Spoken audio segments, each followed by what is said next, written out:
末日降临，丧尸病毒席卷全球，人类不仅要面对所属世界的丧尸，还有各种极端天气。而我在末世苦苦支撑了5年，也孤独了5年，最终谁知下一秒，我重生回到了末世前半年。自此，依靠着前世的经验，带领我的亲人朋友再战末世。大概还有半年时间，我要抓紧时间，需要做的事情实在太多了。吃完饭，我首先订了回老家的火车票，然后来到了工作单位。哼，不干了，工资不想要了。上午让你做的工作做好了吗？李娜，你要是不给我工资，你和小韩搞在一起的事情，我就告诉孙总。孙总是公司老板，和李娜是两口子。听到我的话，李娜瞬间停止。小李呀，别冲动。你是说你要辞职对吧？有啥打算呢？不用试探我，我想回老家发展了。你给我工资，我走人干脆，也不会乱说话。行，那你要说到做到啊。赶紧打钱吧，我还有4万块钱报销。我给你转过去10万块钱，咱们说好了啊。放心吧，你那些破事我懒得管。走出公司，我来到彩票站。在末世的时候，我不止一次幻想过，如果回到原点，我会做哪些准备。你好，这组号码红球不变，蓝球从1到16各打一遍，全3倍。买完彩票，坐了一晚上的火车回到了家。爸妈，我回来了。咋了这是？看样子受委屈了。看着流泪的儿子，母亲心疼的不行。这次回来就不出去了。是，这次回来我有些事情要做，后面在家发展。为了避免一些不必要的麻烦，末世的事我决定先不告诉2人。第2天，我出发去爷爷家，为了基地建设最重要的一部分——土地。爷爷，我这次回来就不走了，打算在家搞个旅游生态农场。旅游生态农场是个啥？我没多说什么，就和爷爷说了想要家里分的土地用来创业。当初给你叔叔他们地的时候，都说不要，非要跑到外面去，还是我大孙子好。行，到时候我和你叔叔他们说一声。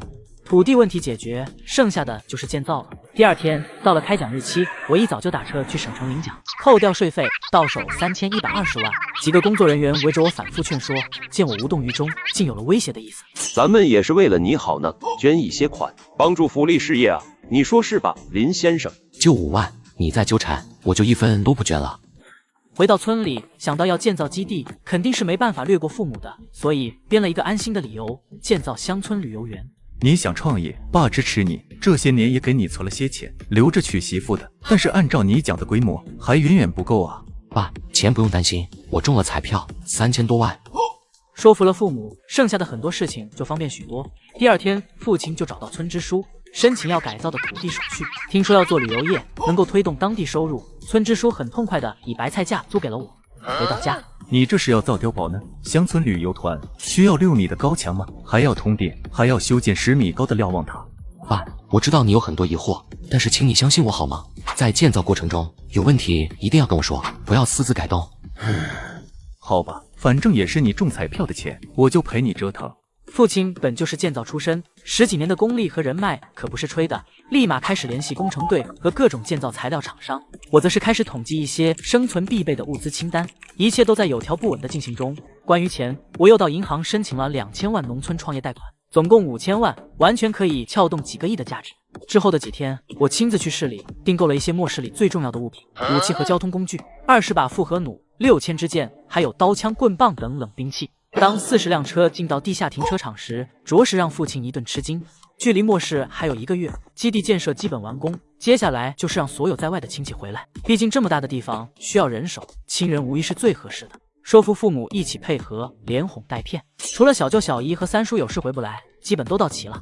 小航，之后你就跟在我身边，帮我做事。圆圆，我给你请假了，这段时间就待在家里吧。李航、李媛，我的亲弟亲妹，我作为父母2个家族的长子长孙，在同辈里有着绝对的影响力。11月20日，距离末世爆发还剩5天。这天，身为刑警的大舅刘建文突然打来了电话。小雨，你是不是知道些什么？我们今天开会下了一个通知，3天后交通全面封锁，然后让我们多囤积一些物资。难道提前了？要不让小月和舅妈他们过来吧？你现在比较忙，这边人多，你不用担心。大舅有些异动，决定第2天送他们过来。可是没想到半夜就发生了变故。小雨，你赶紧开车来，把你大舅妈他们接过去。我刚刚接到电话，有一个村子的人都变成电影里面丧尸一样，我感觉这是不太寻常。好，我现在就过去。大舅，你一定要小心，有啥问题就赶紧来旅游园。大舅答应一声就挂断了电话。我把还在熟睡的老弟叫醒。小哈，快起来，咱俩去把舅妈他们接过来。什么事路上说？上一世，官府是25日发布的公告，现在看来，在那之前，丧尸病毒就已经存在，传播速度非常快，只要被咬到，3分钟就会变异，短短几天就到了不可控制的地步。我重生回到末世前半年，靠着前世经验做好了充足的准备，谁知丧尸病毒突然爆发，我和弟弟连夜赶往县城营救大舅一家。小雨，这里。舅妈看着我一脸严肃的样子，刚想开口，先别问，把东西搬上去，待会儿跟你们说。越野车迅速发动，我带着众人往城外跑去。路过一家超市，远远看到2个捕快在那里徘徊，仔细看去是2张布满了黑斑的脸。你们在车上，别下车。表哥，你去干啥？保护好你妈妈，没我命令不准开门。谁知林航拿起刀，不听劝阻的下了车。没等训斥他，就见那2个丧尸往来接近，我如同猎豹一般冲了过去，一刀将丧尸脑袋砍下，随即又是一刀将第2个丧尸解决，然后在其身上摸索了一通。2把手枪，总共6个弹夹，看来官方也知道事态严峻性，所以给叔叔们配备了更多的子弹。看了眼已经吓傻的林航，确认没有被咬到的痕迹，才放下心来。叫你别下车，你下来干啥？哥，我想帮你。行，也该让你锻炼一下了。给他指点了一下用刀的技巧。林航从小胆子就大，虽然刚开始有点懵逼，一会儿功夫竟有点跃跃欲试的样子。别嘚瑟了，赶紧找找还有没有穿警服的丧尸。没一会儿，在另一个街口又找到了2个丧尸叔叔。哥，让我来。林航说完冲了过去，仿佛想要一雪前耻，一刀捅向丧尸的胸口。捅头才有用。不等林航反应，丧尸突然把他甩到了一边。见状，我手起刀落，然后又摸索了一通，再次收获2把手枪以及数个弹夹。怎么这个丧尸力气这么大，速度也好快？估计丧尸的速度和力量和他们生前是成正比的。这只这么高大，一看就是很猛啊！又给他传授了一些末世5年的杀丧尸技巧。哥，你咋懂得这么多啊？我没有回答。回到车前，竟看到车外又围了几只丧尸，2人3两下把丧尸解决，上车迅速逃离了这里。小雨，刚刚车外是什么？你舅舅出警是不是和这个相关啊？别担心舅妈，舅舅他们那么多人，不会有事的。回到基地，远远看见大门口有人，我心中一紧，这么快就有人打我基地的主意了。走近一看，放下心来，只见是赖东升一家人。小雨，村里的人都疯了，开超市的2狗子不知道咋回事，见人就咬，接着所有人都像疯了一样，变成了咬人的怪物。赖叔，这里不安全，进去再说。赖东升与我2家一直以来关系都很不错，更是在我8岁那年救了溺水的我，不是亲人胜似亲人，所以我早早就告诉他，如果遇到啥情况，立刻来我这里。赖叔，你为啥不敲门呢？那些咬人的怪物一听到我敲门就会跑过来，我砍倒了2只，后面就不敢敲门了。赖叔这实力可以啊，一般人看到丧尸早就跑了。之后带着几人来到了屋里，讲了一下现在的情况。小雨，幸亏你提前建造了这个基地，不然咱们这一大家子都不知道怎么办才好。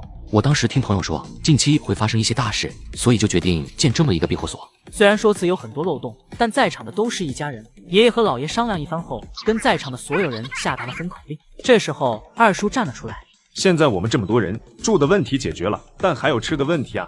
母亲刚想说仓库里有好多食物，我一个眼神看向他，母亲瞬间明白了什么。地下仓库的事情只有父母林航知道，大家开始展开讨论。现在晚稻刚好熟了，可以割掉。我觉得还是要出去找找食物，再晚些就更难找了。看着众人讨论，我静静观察着大家的反应。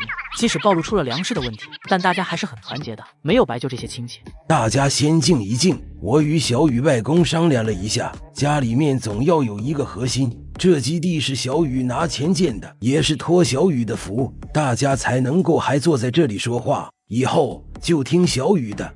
2个老人一锤定音，其他的人也纷纷表态赞同。这时我站了出来。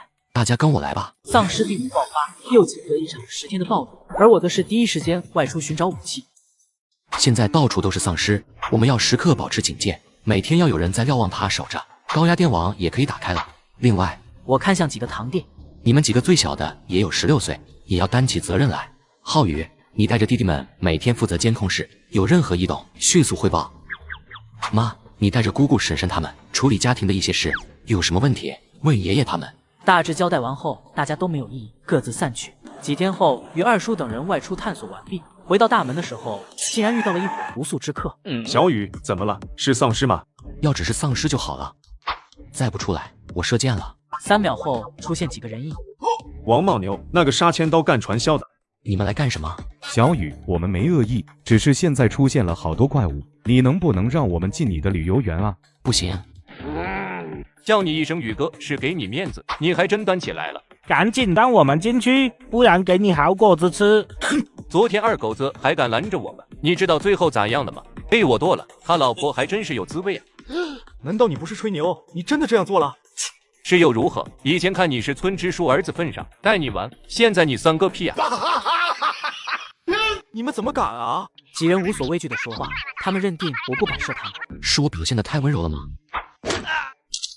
卧槽，太残暴了，但这也太酷了吧！后面的二流子也惊呆了，根本节奏不对啊！不应该是争吵一番，然后他们近身突然发起攻击吗？不等他们反应，我提刀冲了去，3刀下去，3颗人头落地。宇哥，我错了，别杀我！我没有废话，一箭射去。其他几人哪里见过这阵仗，拔腿就跑。小哈，不用追了，把剑与捡回来，以后都记得回收。回到客厅后，开了个小会。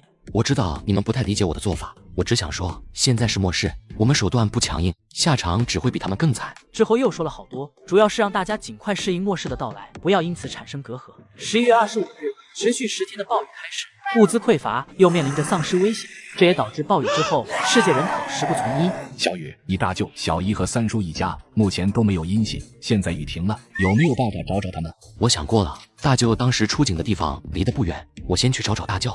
另一方面，我还打算去警局看看是否能拿到一些枪械。2辆车，一行5个人，临行前嘱托父亲他们，不管遇到什么情况都不要开门。小略，你爸是去的老屋村对吗？他当时打电话的时候说的就是这里。10几分钟后到达了老屋村，看着破烂的村子，小略瞬间崩溃。爸，你在哪？小略，别喊了，待会丧尸给吸引过来了。不一会儿，周围丧尸的声音越来越近，招呼大家赶紧上车，逃离这个地方。对不起，我没事，我理解，但是下次别这么做了。基地这边，大哥来人了。是村支书，后面还有些是村里的人。宏远，我就知道你们没事。村支书，你们都还好吧？一点都不好，到处都是吃人的怪物。大壮家就剩这一个独苗了。说着把后面一脸绝望的小女孩拉了上来。这段时间要不是大家带着她，估计也是。父亲看着小女孩满是不忍，每次去大壮家都会叫他林叔叔。犹豫了一下，但是又想起了我的交代，二叔也提醒他，小雨说过的，任何情况都不要开门。我知道。宏远、宏大，咱们都是一个村里的，你们这个基地还是我批的条子呢，让我们进去吧。见二人不为所动，旁边的妇女主任按耐不住了。林宏远，土地是村集体的，可不是你一个人的，你不放我们进去，就是见死不救。特么的，这猪队友，你以为是以前呢？现在主动权掌握在人家手里，老子前面煽情都白费了。另一边，我们已经到达现场警局，解决掉路上的丧尸，找到了枪械库，用搜到的钥匙打开门。我靠，怎么这么多？6把冲锋枪，2把自动步枪，2把轻机枪，还有15把手枪。就是子弹不多，但也超出了我的预期。把所有东西搬上了车，突然一阵警车的鸣笛声响起。糟了，赶紧撤！2辆车迅速开走。片刻后，终于杀出了一条血路，但是前方却出现大批丧尸尸体。这些丧尸不是我们杀的，小心点，还有其他人。末日爆发第15天，遇到了一对奇葩的父母。为什么不放他们进去？难道你不知道外面这么多丧尸会咬死人吗？外面太危险了，你要发扬救人的良好品德。接上集，看到一群丧尸围在一栋小楼下方，楼顶有3个人。楼上是爸爸。小瑞正要喊，突然想起我的话，连忙闭嘴。走，偷偷过去。说完，带着赖叔帅3两下就把围过来的几只丧尸停开。楼上3人惊呆了双眼，舅舅刘建文不可置信地看着这个外甥，仿佛第一次认识一般。之后在众人的努力下，丧尸最终倒了一地。看着刚刚也在勇敢杀丧尸的儿子，舅舅很欣慰。后面还有一群丧尸，刚刚甩掉，随时可能跟上来。先走，车上说。等等，舅舅走向一辆防爆车，这辆车也开走。3辆车迅速逃离了这里。车上，舅舅把这几天的经历说了一遍。就是这样，我们被暴雨困住，没有第一时间赶回旅游园。平安就好，这些天舅妈很担心你。之后，我看着防爆车上的父女2人，说说他们吧。他叫柳卫民，我们认识10几年了，人不错，正义感特别强。旁边是他的女儿。这时候，正义可不是什么好事。舅舅一时没明白我的话。此时，基地这边一众人陷入了尴尬的局面。大哥，我的意思是不救。我也不想救，只是看着那小妮子心里难受。这时候，一个手拿菜刀的青年说话了：“林宏大，你别以为在外面混了2年就不得了，都是村里的，你不救我们，就是一点良心都不讲。”突然，一阵汽车轰鸣声吸引了大家的注意。快看，是警车，我们有救了！只是3辆车并没有搭理他们，径直开到了大门口。我手握冲锋枪下了车，不用想也知道发生了什么。小雨呀，我们这也是没办法，你总不能见死不救，让我们喂丧尸吧？小雨，救救我们吧！对，让我们进去。这时候，柳维明竟站出来质问我：为什么不放他们进去？难道你不知道外面这么多丧尸会咬死人吗？在他人生几十年中，一直都是帮助弱小、惩罚奸恶。旁边的柳画眉也是失望地看向我。这位朋友，你们是从县城过来的吧？县城里面什么情况了？官府还会来吗？县城里都沦陷了，现在官府都找不到人了。文哥，你跟你外甥说一下，让他们进去吧。这都啥时候？舅舅无奈地看向他，随后又看向了我，表示他做不了主。外面太危险了，你要发扬救人的良好品德。不行，我都没想好要不要收留他父女俩，现在竟反过来要求我。你真是太冷血了。对，你不善良。对，你干嘛救我们而不救他们？没想救你，我是救我大舅。你是个坏人。你是好人，所以做好事的时候不要拉上我。柳画眉简直无语了。林雨，我们要是出事了，你是会遭报应的。旅游园这块地不是他们的，他们没有权利占地为王。各种言论开始倾泻而出，我抬手朝人群右边看去。滚蛋！再纠缠，我保证不会射偏。柳维明神色严峻，拿枪的手微微抬起，想要恐吓一下我。我直接调转枪口对准了他。楼上的二叔见状，也瞬间举起弓弩。魏敏，你要做什么？我不会开枪，我只是想劝一下。场面陷入一种诡异的沉默当中。我不杀你是因为你是我舅舅的朋友，但是机会只有一次。接着，我走到了小女孩面前。你是小轩轩吧？我们见过的。有我在，以后你不用害怕了。一开始我就注意到村支书几人身上都是干干净净的，一点不像逃亡的样子。小轩轩可以进，你们不可以。为什么？他一个小孩子就是个累赘，我们都是青壮年，可以帮你守基地。凭什么？凭我乐意。哼，他不帮你们，我来帮你们。魏敏，你这小雨没说不让你进去啊？我又不想进去，我可不想和他一样变得自私无情。舅舅，走吧，路是他自己选的，后果也要自己承担。魏敏，既然如此，保护好自己。你们所有人3分钟不离开，格杀勿论。众人不敢再逗留，柳维明父女头也不回地跟着离开。只是他想不到，这个决定将使他们万劫不复。柳维明父女在残酷的末世一意孤行，帮助人面兽心的村支书众人，最终酿成凄惨的悲剧。接上集，众人朝着岩石山走去。半小时后，来到景区大门，门口起来只丧尸。走，跟我去把丧尸杀掉，速战速决。父女俩走了2步，回头发现竟然没有人跟上来。你们这是做什么？那个，你不是有枪吗？用枪呗。枪里子弹不多了，而且枪声会引来更多的丧尸。几人犹犹豫豫，谁也不愿上前。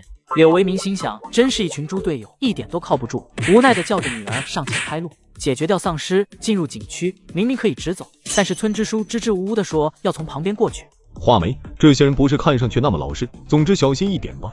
晚上，众人找到落脚点，村支书等人拿出物资，但他们似乎没有给柳维明食物的打算。哼，爸爸真是白救这些人了。这些人有事瞒着我们，你在这待着，我去那条路看看。爸，我和你一起。不知道那边啥情况，你先在这等我，我很快回来。看到柳维明出去，几个青年心中顿时躁动起来。美女，你害怕吗？要不要到哥哥温暖的怀抱里面？柳画眉厌恶地看着这个人，没有说话，却让几个人更加兴奋，纷纷开始起哄。都什么时候了，还玩？那几个被你玩死的女人，尸体就在外面呢，被那人看到，回来肯定会找麻烦。几人兴致全无，相互对视了一眼，随后缓缓靠近柳画眉，趁其不意，迅速夺下斧子，死死捂住嘴巴，然后绑了起来。那个人咋办？哼，那就跟之前一样，宰了吧。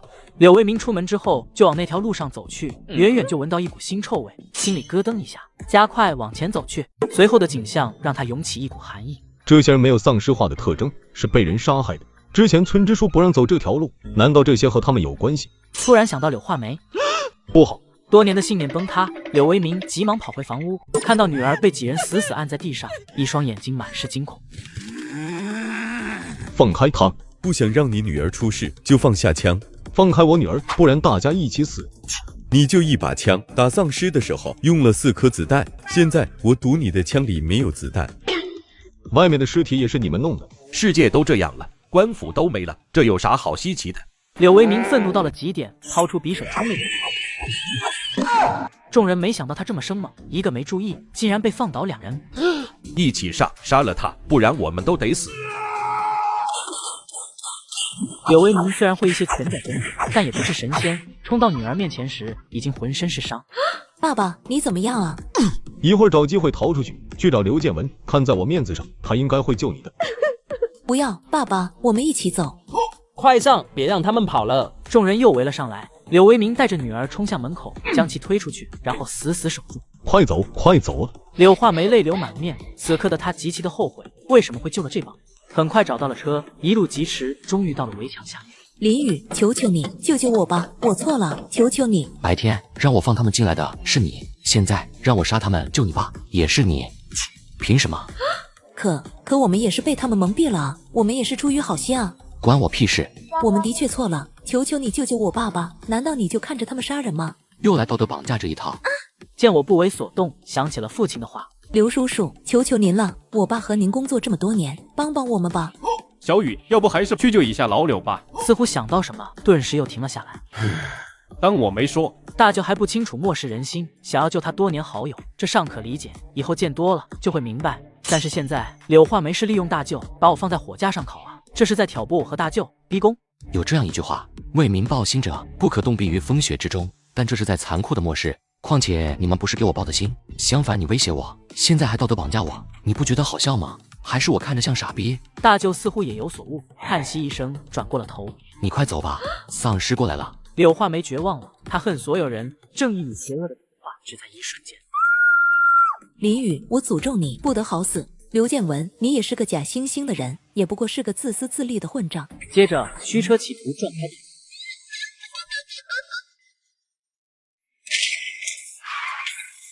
没有任何犹豫，一击致命。大舅不忍地低下头，但也明白必须这么做，不然基地里的所有人都会陷入危险当中。这不是你我的错，我之前就说过，他们自己的选择，后果也要自己承担。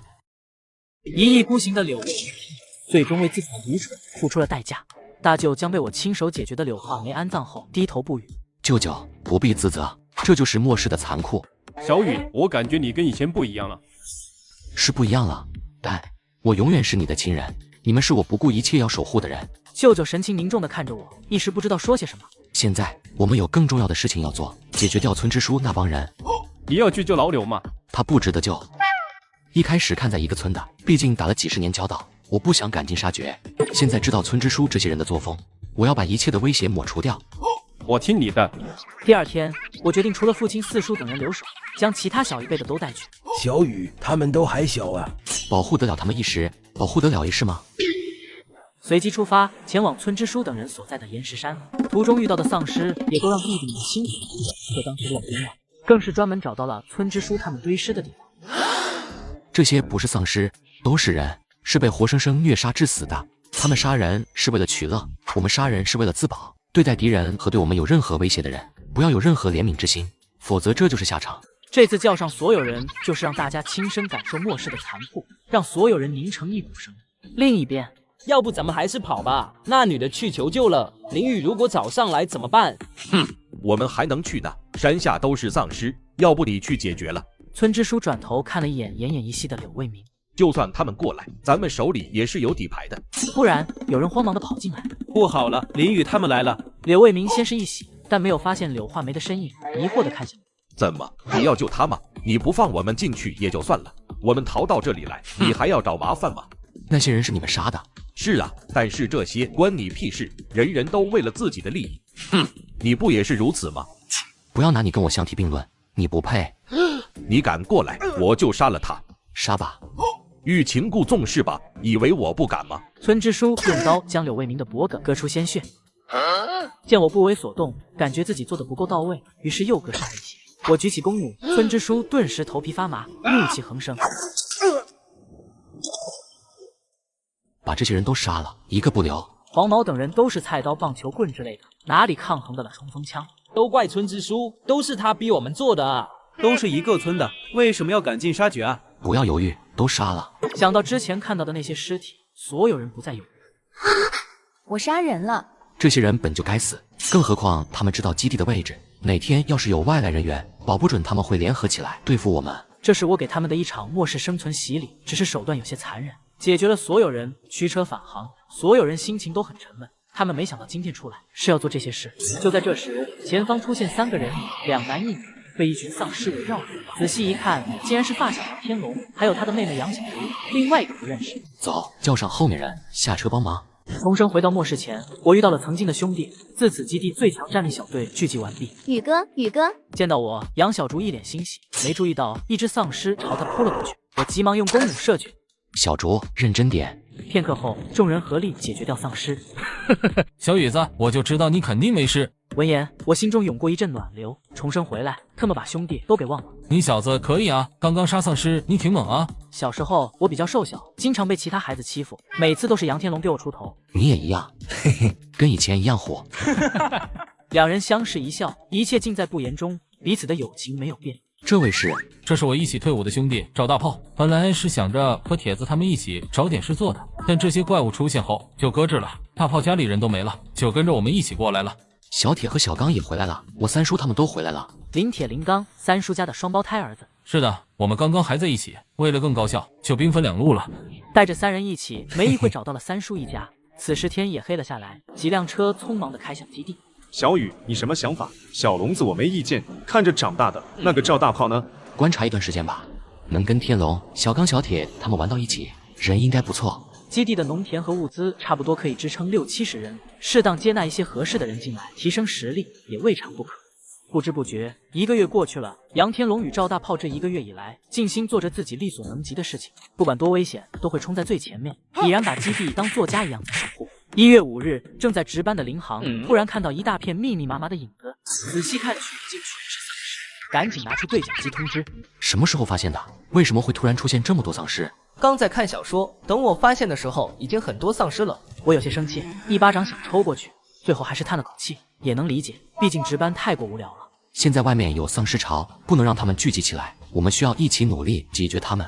驴子，那还说啥？干就完了。四叔，你们去查查监控，这么多丧尸聚集，肯定有问题。其余所有人登上城墙，用弓弩击杀丧尸。虽然有枪，但是子弹有限，要用在刀刃上。这时对讲机传来四叔的声音：小雨，有人搞鬼，有人在我们围墙上泼了一些东西，故意把丧尸引过来。好，知道了。这样下去不行，丧尸一直聚集过来，杀不完的。天龙、大炮、小刚、小铁，咱们5个出去把丧尸引走。他们4人都刚退伍，主要是都会用枪。小雨，我也和你们一起出去吧。哥，我也和你一起去。现在丧尸是一个问题，等我们把丧尸引走之后，搞我们的人就会出来。大舅、二叔、小哈，你们要留下守基地。片刻后，几人来到后门。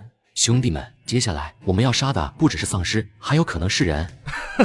无所谓了，又不是没有杀过一些人渣。整理好装备，就此出发。看着5人的背影，基地里的其他人心中异常难受。风萧萧兮易水寒，这一走，不知能否平安归来。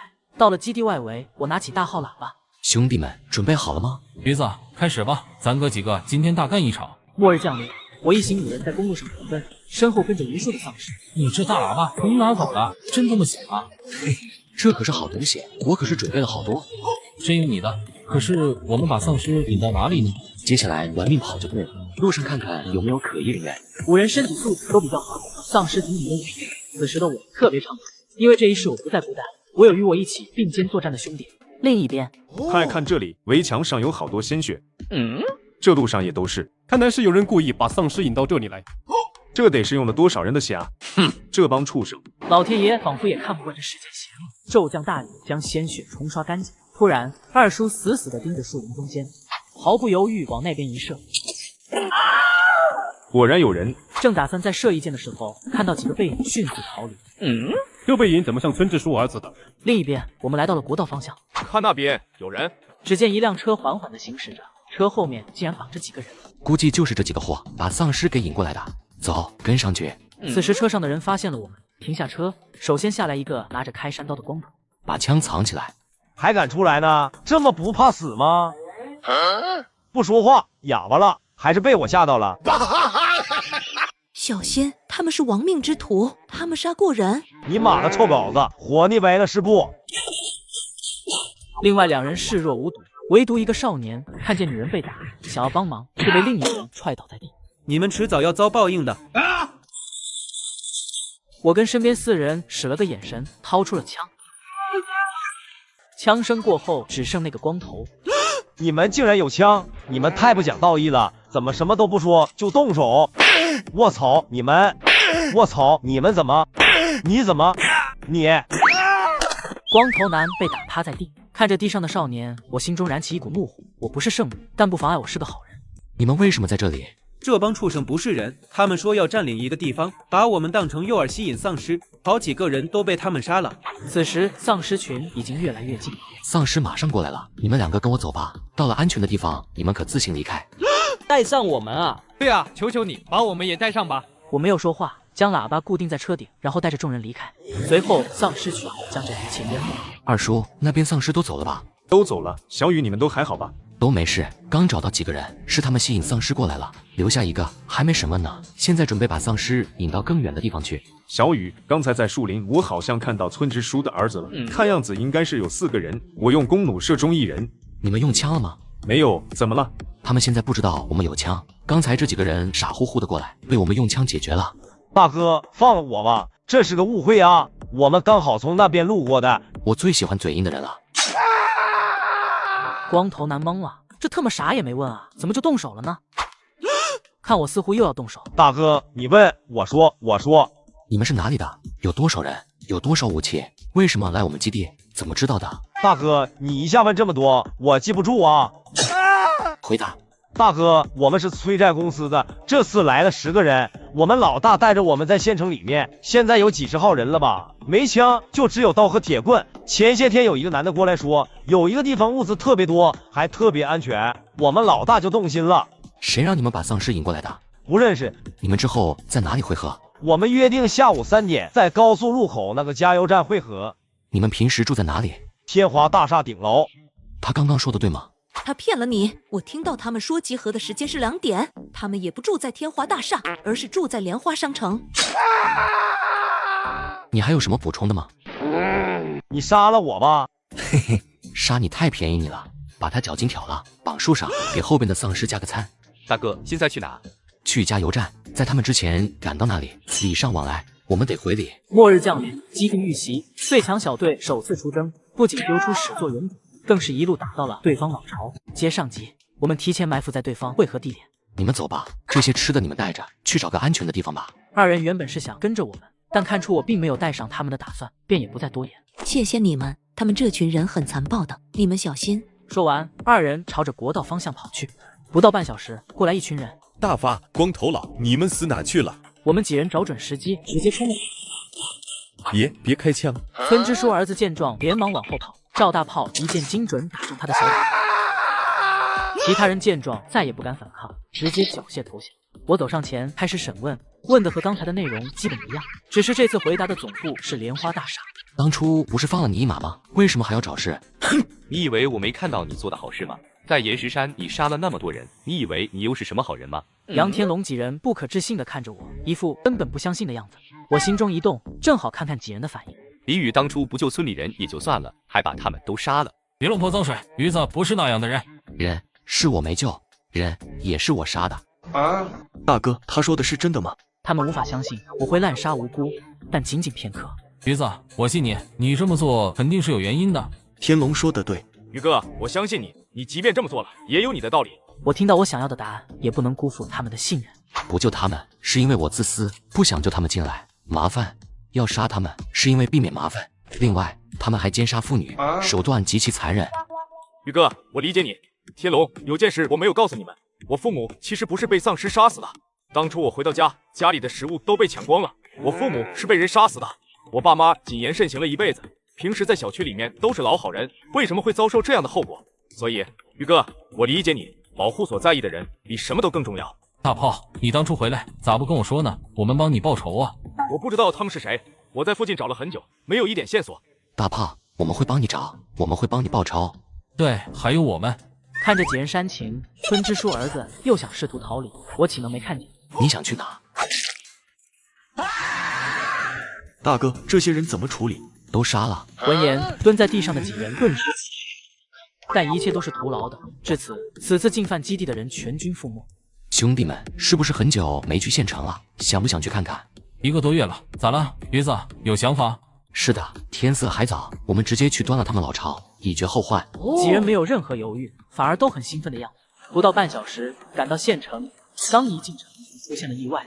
原本走偏僻的道路，结果一声巨大的鸣笛将所有丧尸。快跑，被缠上就麻烦了。这声音应该是人为的，我们小心点吧。丧尸突然暴动，计划改变，只能冒险从线中线穿过去。小铁，慢点开，让丧尸能跟上我们。你是想以其人之道还治其人之身吧？嘿嘿，待会儿把喇叭放在莲花商城门口，咱们就赶紧撤离，欣赏这一出好戏。此时商城的顶楼，一群人正在展开一场丑陋的团队，而一个角落里竟然有一群神情麻木的人。末日爆发第45天，我将无数的丧尸引到了敌人的总部，谁知巨大的警报声再次响起，原本进入大楼的丧尸又被吸引出来。哼，这声音又坏咱们好事。宇哥，现在怎么办？等丧尸走了，先解决眼前大楼里这帮人。20分钟后，丧尸陆续散去。走，速战速决。一层层搜查，确保没有后顾之忧，然后上到顶楼，一缩。5人非常默契，守在房间各个角落。此时枪的重要性就体现出来了。你们谁是领头的？兄弟，我叫周生，叫我小生就行。大哥们这是干啥呢？拿着枪，我挺害怕的。你们到底是谁？我们与你们无冤无仇，你这……那人话还没说完，就领了盒饭。你们是叔叔吗？可算是把你们盼来了。难不成你们不是一伙的？当然不是，我是官府的马主任，是被他们逼迫到这里的。你放屁！是你自己说要加入我们的，你可是也跟着做了不少事呢。小同志，我跟你们队长很熟悉的，你不要相信他的话。是你今天派人去洋河桥那边吗？闻言都明白了怎么回事。大哥，是他提出来的。不对，做决定的人是他，我又没那么大本事，都是他们的人了。如果你不提这个建议，我怎么会有这个想法呢？都闭嘴！现在开始，我问什么，你们答什么。你们知道隔壁乡县的栀子家园小区吗？这个地址是赵大炮家里的地址。遗憾的是，这群人并不知道这个地方。大哥，我们人数不多，一直都在县城这边，不像豪哥，他们人多。豪哥是咱们县的13太保老大，10里8乡都有他的势力。他们在哪？在那个天华大厦。那个豪哥有多少人？比我们多了，估计有个100来号人。又问了一些关于豪哥的信息。天色已是傍晚了，看了眼角落里的女人，正一脸快意地看着这一切。那个周生留下，其他人全杀了。我是官府的人，你们不能杀我，饶了我吧。不杀你，我晚上会睡不着的。那个周生就给你们处置了。女人们仿佛听到世间最美妙的话语，迸发出强烈的恨意，轰了。仅仅片刻，周生已经面目全非。感谢您救了我们。我们还有事要做，食物可以留给你们。大哥，看得出您是个好人，可以带我走吗？抱歉，我不能带走你们。不行，你不能就这么走了。外面这么多丧尸，剩下我们这些弱女子怎么办啊？又来道德绑架，正想直接开枪，一个女人走了过来，抬手就是一巴掌。看到是这个女人，顿时不敢说一句话。我叫宋敏，以前是开美容店的，谢谢您救了我们，您的恩情我会记住。食物留给你们，地上的武器也留下，你们可以拿来保护自己，保重。说完这些话，带着几人径直离开。宋姐，我们接下来怎么办啊？姐妹们，我们终于摆脱了周生这个畜生，我们要把自己变得强大，不依靠任何人，否则今后还是只能任人欺辱。宋姐，我们以前就是跟你的，现在我们还跟着你。末世爆发第50天，极端的环境中，人们开始抱团取暖，各方势力崛起，团战即将打响，而武器在此时就显得尤为重要。大舅，你们武警队应该有一个专门的枪械库吧？是有这么一个地方。你知道在哪吗？当然知道了。怎么，你要去拿枪吗？是的，咱们现在虽然有一些枪械，但远远不够，而且最近训练大家用枪，弹药消耗严重。可是那个地方太危险，我当初就是因为丧尸太多就没去。没事，我们现在人手够的，趁着其他人没反应过来的时候，先下手为强。有道理，行，就按照你说的做。次日，集合人员出发，一路上所过之处，冲撞碾压每个丧尸，之后到目的地。天龙，待会儿我把门撞开之后，你掉头把门堵住。好，听你的。接下来按照计划，小铁、天龙、大炮，你们在门口抵抗丧尸，我们进去搬运枪械库。这也就是枪，如果有武器，是无法在短时间抵抗这重点攻势。要是在局长办公室，跟我来。7绕8绕，拿到钥匙后，几人迅速冲到地下。卧槽，怎么地下有这么多丧尸？估计是丧尸爆发的时候，很多人想跑，然后来到了这里。接着4把枪，竟是将近1分钟才把全部丧尸给消灭。来到门口，打开门锁，映入眼帘的景象让所有人两眼放光。大舅打开一个箱子，里面竟是防爆盔甲套装。小雨，这可是好东西啊，我们局今年刚从上面领到的。嘿嘿，这趟真是来对了，赶紧搬吧。众人开启狂暴搬运模式。你们可算是上来了，再坚持一会儿。然后又匆忙跑到楼下。半小时后，上百只箱子填满了卡车，还没松口气，一个熟悉的声音响起。又特么是这个警报声，声音吸引了大部分丧尸。我看着眼前越来越少的丧尸，还有这种好事吗？不对劲。我走到一处高地向外望去，只见几道人影，手上拿着刀，朝着车门跑去。有人过来了，留个活口。外面几人傻乎乎的跑过来，谁知撞枪口上了。说你是不是豪哥的人？我只是听他命令才来的啊，饶了我。丧尸太多，咱们先撤。咱们累死累活扒了这么久，他们竟然想直接把卡车开走。咱们要去找那个豪哥吗？保险一点，先把东西运回基地。至于那个豪哥，迟早要跟他算账。回去的路上，众人始终保持一个高度警惕的状态。小雨，我们身后有一辆车跟着我们，看样子来者不善。什么时候发现的？豪哥的人吗？刚刚拐弯时发现的，不确定是不是豪哥的人。这些人一个都不能放走。可是如果调车回去追他们，被他们发现，很大可能被他们逃脱。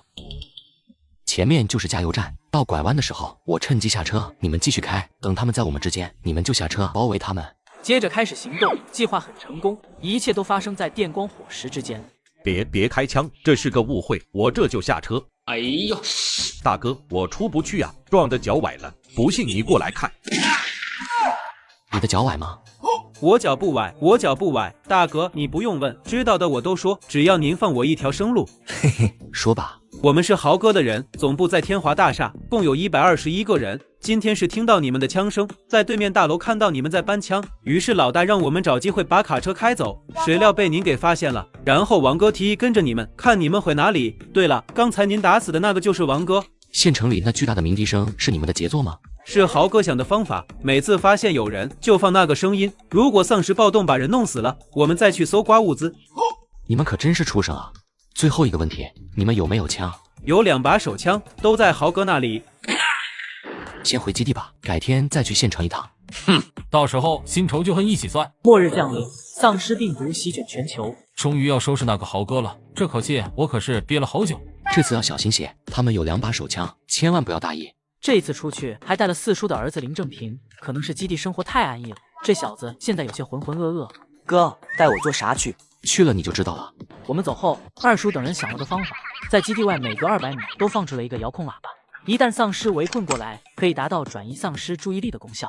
另一边，我们来到了县城中心，这时突然看到一栋小楼上有个人影在使劲摇晃着双手。怎么有些眼熟？好像是前些天救下的那些女人中的一个。走，靠过去看看。几日不见，这些女人已经完全变样了，眼中看起来很坚定。豪哥，他们不在天华大厦。你怎么知道我要找豪哥？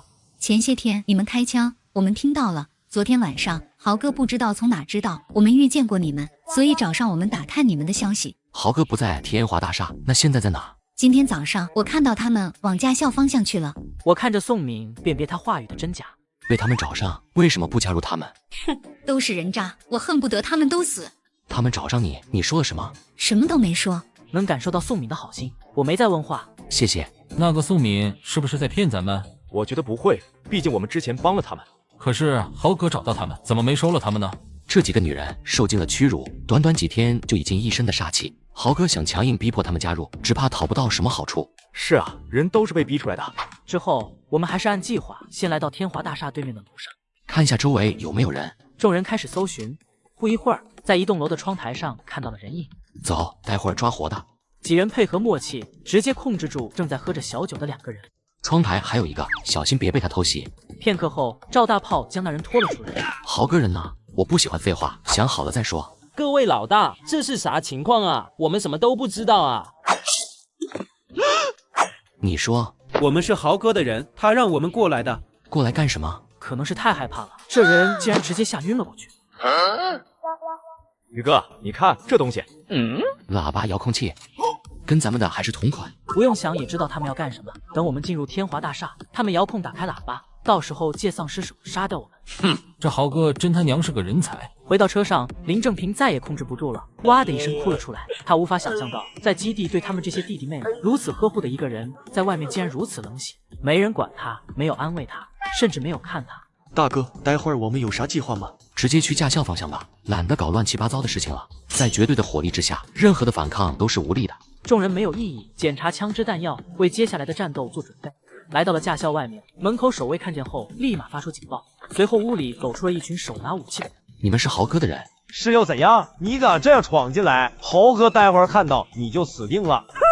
我只问一遍，豪哥在哪？虽然我们手里有枪，但对方仗着人多，胆子也大。别以为拿着枪就了不起，我们这么多人，有本事你都杀了。好，满足你。一瞬间，血流成河，哭天喊地的求饶声。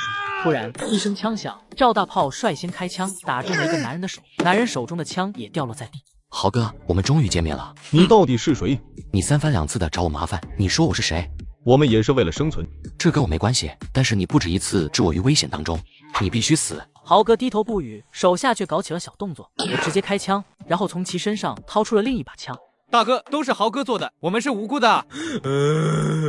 看着这些人，前世的经验告诉我，不留后患。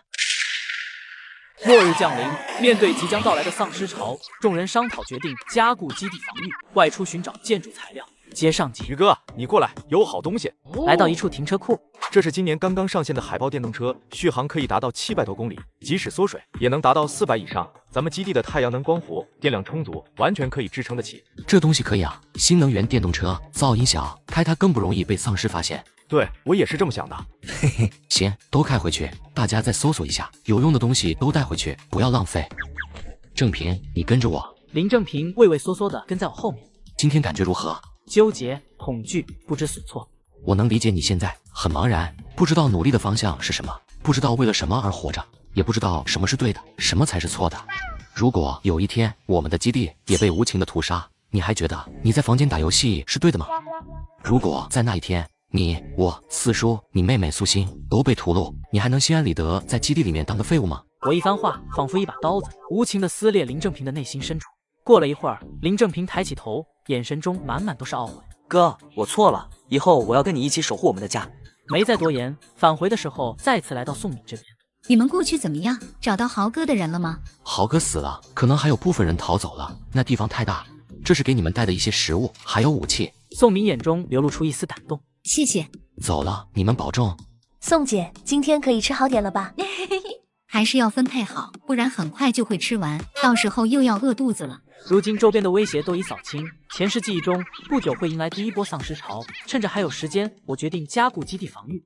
爸，咱们每次出去都通过那2扇门，感觉还是有一些风险的。你看怎么加固比较好？我认为可以建造一个瓮城，在围墙外形成一个缓冲地带，但是要用到大量的水泥、钢筋，这些东西现在不太好搞。隔壁镇的万年青水泥分公司可以去看看。钢筋的话，县城南区有一家建材市场。众人都提出了一些想法，都在为了基地完善而努力，我感到非常欣慰。一夜无话，次日清晨。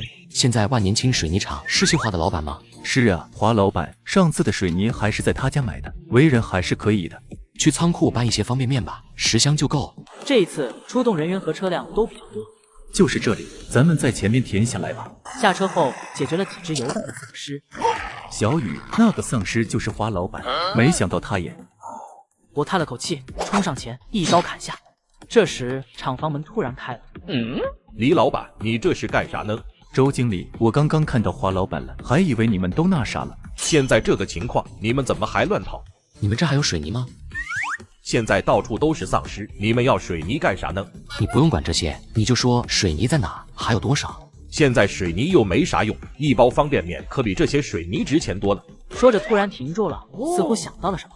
你们要水泥是吧？这可没有免费的午餐啊。可以，你要什么？起码200斤大米或者泡面也行。没有。那你能给多少吧？给你10箱泡面。不行，100箱。华老板都没了，公司也不是你的，你凭什么做主？哼，反正你们要水泥，就要得到我们的允许，不然你们拿不到。爸，这个周经理和你熟不？不熟，就见过几次照面。我心中有数，直接往防爆车走去。林航看到我的动作，默契地跟了上来。他越来越懂自己的老哥。周经理见状，误以为我们后悔了。生意嘛，再讲价嘛。现在呢？哼，小子，你吓唬谁呢？大哥，您说了算，这个水泥您随便搬。其他人见我拿出了枪，立刻往厂房里面跑去。为了抵抗即将到来的丧尸潮，我四处寻找加固基地所用到的水泥、钢筋等材料，没想到碰到了狮子大开口，100箱方便面，不然你们休想带走1袋水泥。大哥，对不起，对不起，您说了算，把你们这里的人都叫出来，快点！随后来了10多个人，其中竟然有几个熟面孔，是当初建造基地请的一些工人。林老板，你们怎么来了？你们怎么饿成这样？为啥我看周经理他们油光满面的？我们都是兼职，他们都是当地人，抱成团，说怕我们抢他们的食物。前天趁我们睡觉，就把我们锁在员工宿舍。我看他们是想养着我们，等他们没吃的了，就会吃我们。我思考片刻，决定把他们救下来，对于后面建造基地有用，当然还需要考察考察。我会救你们出去，然后拿了些吃的过来，几人拼命的往嘴巴里塞。现在给我一个不杀你们的理由。我们可以帮你搬运水泥，放心，我们是专业的。我指了指几个工人，他们或许专业，你能行吗？况且搬个水泥需要很专业吗？大哥能行的。行，那你们来搬吧。众人开始搬运，过了一会儿，一个工人过来，小林老板，周经理他们可不是啥好人啊！华老板全家就是被他们关在门外，最后被丧尸给咬了。我知道了。整整4个小时，6辆大卡车承载180吨水泥。小林老板，您看现在满意了吧？我没有搭理周经理。给你们2个选择，一个是像以前一样帮我建造围墙，我给你们发食物；另外一个，你们自由了。几人闻言都有些欢喜。我估计去不了了，我想回家看看。其余人也纷纷说要回家看看。这样，我带你们回去看看，到时候再做决定。谢谢林老板。小林老板，我们可以走了吧？我没有说话，留下杨天龙几人解决后患。之后带着几人来到一处住宅。老婆、青青、微微，你们在吗？丁九搜遍了每个房间，最后满是失落。另一个房间，于勇敢不可置信的看着面前变成丧尸的妻儿。他们已经是丧尸了，你再不动手，你也会变成丧尸的。不忍的杀了2只丧尸。上车，不走就留在这等死。于勇敢仿佛听不见一般，还是丁九拉扯着他上了车。他们希望你活下去。谢谢，给你们添麻烦了。车子没走多远，发现一栋楼上有几道人影。是我女儿，那是我女儿。走，开过去。来到一处院子，直接将栅栏撞开。赶紧上楼解决，给你30秒。你要干什么？爸，你终于来了，妈妈被他们害死了。他们是什么人？不知道，前2天我们出来找食物，遇到了他们，然后遇到丧尸，他们把妈妈推了出去。这是不怨我，你们自己跑太慢了。几人你一言我一语。特么的，丁九，你赶紧的！听到我的喊话，丁九顿时一哆嗦，看到楼下丧尸越来越多，一狠心，举刀将2人刺死，然后拉着女儿下楼。小李老板，等等我们！见车没有停留，丁九心灰意冷，后悔刚才为什么不抓紧速度。但是车并没有开走，还站着看什么？赶紧上车！丁九感激地看了我一眼。另一边，于勇敢坐在一个台阶上，愤怒地追着还我妻子，还我儿子！仔细一看，我发现于勇敢的手臂上有一个伤口。走吧，他被咬了，没救了。咋这么不听话呢？叫他不要走那么远，咱们这不是白救他了吗？说者无意，听者有心。小李总，我以后一定听您的。末日爆发2个月后，第一波丧尸潮席卷而来，基地全体人同心协力。贴上去，我将几名建筑工人带回基地后，单独安排了一片区域，即使有异心，也威胁不到基地的安危。你们是我救的，让你们进来就要守我的规则，就要做事有贡献。当然，我不会亏待你们。林老板放心，您救了我们，我们不会不知好歹的。对，林总，给口吃的，咱就给您干。我当然不信口头承诺，只是让他们知道基地的规则。二叔，让所有人近期留心观察这些人的动静，发现有2心，格杀勿论。小雨，现在丧尸越来越少了，为啥还这么赶工呢？我有预感，丧尸并不是消失，而是开始聚集。一旦形成了丧尸潮，就会像蝗虫过境一般，所过之处寸草不生。好，爸相信你，我让所有人加快速度建造好瓮城。晚上，众人正在赶工，突然值班的民航发出了警报，有丧尸，东南方向发现2只丧尸。按照之前商量好的，听到警报，所有人立刻停下手中事情，先回基地。丁九正要进门，看到我还站在外面，瞬间把脚收了回去，冲过来守在我身边。其余几个工人也仅仅犹豫片刻，拿起钢筋跑了过来，一副慷慨赴死的表情。我满意的点点头。嘿嘿，站着干什么？走，咱们先回基地。日夜赶工，3天时间就建好了第2道围墙。又过了4天，丝毫不见丧尸的踪迹，这让我不由得担心，按照我以往的经验，丧尸沉默期越久，就意味着聚集的时间越长，也同样意味着丧尸潮会更大。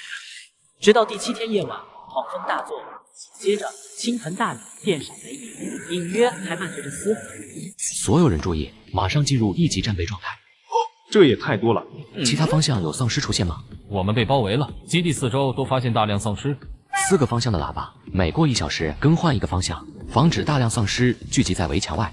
所有人分成2组，相互交替清理围墙外的丧尸。爸，你带着婶婶们负责补给弹药。就这样，众人不断地杀5个小时过去，都有二叔，所有人分成3个班次，抽时间休息休息。这次丧尸潮肯定席卷了福地，无数人将失去生命。此刻在县城中的宋明等人，宋姐，隔壁那栋楼的丧尸又跳过来一只，我们要不把顶楼的门给关了吧？这样一直看着也不是办法啊。不行，顶楼的门是木头材质，如果不持续清理这些丧尸，堆积多了，很容易把门撕咬开。可是这些丧尸实在太多了，每10分钟总有那么1、2只会跳过来，大伙都有点吃不消了。让姐妹们分成2组吧，抽时间休息休息。咱们的食物还有多少？还能吃大概10几天，幸好上次那群人送了我们很多食物。你赶紧下去休息吧，顺便检查一下楼下铁门的状况如何。好的，宋姐，你们都要注意安全。信城中学教学楼，刘老师、谢老师呢？他怎么没回来？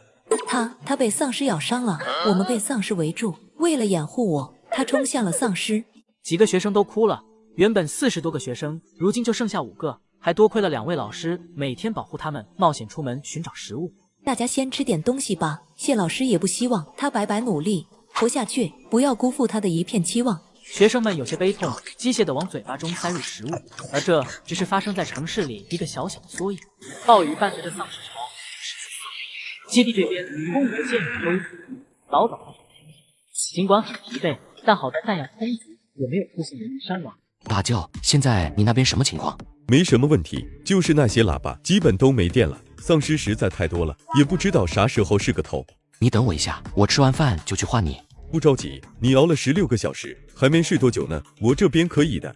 小哈，现在后门丧尸多吗？老哥，你醒了，换我，我太热了，换我回去吃个饭。皮痒了，你那边到底有没有特殊状况？没什么状况。等我吃完，给你带过去，你就在后门吃。10几分钟后，林航拿着1部饭菜，幽怨的嘿嘿，你先吃吧，我去前门看看，你们要小心。李哥哥，你也是。听到杨小竹夹的声音，林航笑喷。林航，小王八羔子，我看你是真的皮痒了。末日降临，暴雨伴随着丧尸潮席卷城市的大街小巷，直到第7天的下午，乌云散开，久违的阳光再次照射大地。宋姐，咱们终于坚持下来了，我就知道咱们一定能行。都别叫了，宋姐连续48个小时没休息，她太累了。咱们把她抬下去吧，这上面都是水，怕感冒了。丧尸危机解除了，但是幸存下来的人又要面临一个新的问题：饥饿。人们纷纷开始出门搜集物资。刘老师，我们要不出去寻找物资吧？小卖铺那边东西都被拿光了。说话的叫宋琦，15岁的少年，很有担当。之前也和刘老师他们一起出去寻找食物。这次大家一起出去吧，趁现在丧尸都在阴暗的地方，咱们先去旁边那个批发市场找点物资，然后找个更合适的地方驻扎吧。与此同时，宋明等人也在收拾东西，准备寻找新的庇护所。终于出来了，还是在外面自由些，待在张老大身边，感觉喘不过气啊。你以为我们是出来旅游的？要是找不到足够的物资回去，我们就麻烦了。强哥，要不我们找个机会跑了吧？上次你也看到了，他们竟然让我们用命去堵住丧尸啊！你可以走，但是我的亲人在那边啊。强哥，我的命是你就等，你去哪我就去哪。你还年轻，有机会就走。他们这些人在乡县做的事，那是人干的事吗？早知道不来县城了，还是当初的乡县东西多啊！你看看这超市，这他妈大门都没了。末世爆发这么久了，也算正常。只是刚刚经过的粮食收储中心竟然也空了，要不去批发市场看看吧？食品批发市场，刘老师正带着5个学生在此搜寻。太好了，是方便面。将泡面装进背包，众人继续搜查。这个店铺门没有打开过。宋琦捡起一块大石头，把窗户打开，向里看去，竟然全是零食饮料。发财了！宋琦，我们2个拿着武器先进去看看，可能里面有丧尸。市场入口，大金牙那帮人已经到了。禽兽，让他们把卡车开到路口。好嘞，金哥说让你们下车，这路你们车进不去，下来吧，赶紧的。神气什么？不就是金哥器重他吗？嘚瑟啥？就是小人得志，要不是他会舔，我特么一只手就能干翻他。另一边，宋琦二人刚进入房间，就冲过来一只丧尸，看样子是这家店的老板。刘老师，小心！宋琦，好样的，已经可以保护老师了。里面发生啥了？刘老师，你们没事吧？没事了，遇到一只丧尸，解决了。此时，大金牙带人晃晃悠悠走过来。哦，还记得上次去抢蟹那几个小娘皮吗？这次又有的玩你。金哥金枪不倒，威武霸气。好，待会儿少不了你了。刘老师，宋琦，有人来了，看样子不像啥好人。闻言，二人赶紧走了出来。你们要干什么？不干什么，就是想和你们交个朋友。我们不想和你们交朋友。宋琦，带上他们，背上包，赶紧跑！大金牙等人虽然没听到，但是也能大致判断，挥了挥手，让人从侧面包围过去。快跑！两个男学生没有任何犹豫，撒丫子往外跑。你们为什么不跑啊？刘老师，你不走，我们也不走。对，我们一起面对。好感动啊，刘老师，我也和你一起共进退。混蛋！宋琦冲了上去，虽然勇敢，但是面对的是经常打架的流氓，一时间也招架。大金牙直接冲到刘老师那边，一脸猥琐。在他看来，小女子哪有什么抵抗力？谁知刘老师长矛一刺，险些要了他的命根子。臭婊子，还敢反抗？哼！你们几个把他给我按住，我要好好收拾一下他。片刻功夫，刘老师就被拖了过来。乖乖的不好吗？非要这么调皮？旁边的宋琦也早已被按在地上，心中涌起无限的绝望。持续7天的丧尸潮退去，幸存的人面临着食物短缺的问题。此时批发市场就成了所有人的搜寻目标。接上集，宋敏一行人搜寻物资的途中，撞见了逃跑出来的2个男学生。这不是小齐的同学吗？宋敏之前去过信城中学，对二人有印象。喂，宋琦呢？你们有见过他吗？这个时候，后面追赶的几人也来到眼前。我们被一帮人抓住了，我们刚逃出来，宋琦还在他们手里。后面3个男人看到是一群女人后，一点不担心，甚至有点兴奋的样子。就是他们抓了宋琦吗？对，宋琦还在后面，这3个人是来追我们的。宋敏闻言，眼神变得凌厉，举起我当初送给他的弓弩，身后几人一领神会，将3个男人包围。你想要干什么？我劝你们把那2个学生交出来，不然……安静，诡异的安静。几人看着男人没心的剑，完全没想到一群弱女子出手竟然这么果断。快说，我弟弟在哪里？二人再没有刚才的嚣张，转头就跑。宋敏怎能放过他们？你们知道路吗？知道，离这边不远，不过他们人很多。人很多，有多少？得有10来个，而且他们可凶了。姐妹们，我要去救我的亲弟弟，可能会有危险，但我必须要去。你们可以不用跟我一起去冒险。宋姐，咱们要是没有你，还不一定能活下来呢。我跟着你。对，宋姐，上一波丧尸潮，要不是你，我们估计都死了。其他人也纷纷站了出来，表示愿意追随。宋敏没有说话，深深的鞠了一躬，表达了他的感激之情。另一边，大金牙看到了房间里堆满了食物。你们可真是我的福星啊，没让我白来一趟。你们到底要干什么？小妹妹，今天叔叔给你们上一堂课。大金牙慢慢靠近女学生，意图很明显。强哥，这别多管闲事，我们无能为力，救不了他们的。正在这时，宋敏等人的身影出现，见到宋琦被人抬着脚，宋敏肺都要气炸，但还是理智，没有暴露和弟弟的关系，以免对方彼此要挟自己。宋琦也很聪明，没有与姐姐相认。这么多美女，咋的？想救人吗？宋敏把弓弩微微抬高了一些，谁知大金牙一声枪响镇住了两边的人。特么的，他怎么有枪？这是防着咱们呢。同一时间，距离这里不远处，一个医疗诊所，我正带人搬运药品和器械。92手枪距离我们不到2公里，西北方向。赵大炮仅凭枪声就判断出了大致情况。走，开电动车过去，待会儿在那附近停下来。没事后，这还是第一次听到枪声，必须搞清楚对方有怎样的实力。我不允许身边存在任何隐患。美女们，把手里的武器都放下来，不然我就开枪了。放了他们。凭啥？你看看你们有这个实力说这话吗？要不换你们过来。金哥，咱这次运气真好，一下子遇到这么多女的。上次在乡县，我还没过瘾呢。听到乡县，我瞬间回过头，赵大炮浑身颤抖，死死握住了枪。我轻轻拍了拍他的肩膀。你家人的死，如果是他们做的，我会帮你报仇。宋明此时陷入纠结，救弟弟可以，但是不能拿姐妹们的生命去拼啊。宋姐，咱们不怕，不就是枪吗？大不了一死。对，宋姐，人活一口气，我们不比这些臭男人差。在这末世中，我们女人也一样活得很好。几个女人面对危险，竟没有一人畏惧。大炮、小铁，你俩跟着我，待会儿去那帮人背后。田龙、小刚，你们堵在这后面。冰九，你们在路口堵着，以防有任何人逃跑出来。现在看对面只有一把枪，可以留几个活口。我要问问关于香线的事情，但是如果有人隐藏了枪，原地枪杀，万一有人跑了咋办？那就不要让人跑了。美女们，乖乖放下武器，不然我可就要开枪了。宋姐，她就一把枪，姐妹们不怕死，跟他们拼了吧！是啊，就算咱们丢掉武器，他们也不会放了咱们的。宋敏低下头，满是愧疚。姐妹们，一会儿我去抢他的枪，你们找机会跑，不要犹豫。此时大金牙也是失去耐心，正准备开枪，大战一触即发。突然一声枪响，竟是大金牙举枪的手被子弹贯穿，所有人都有些懵逼。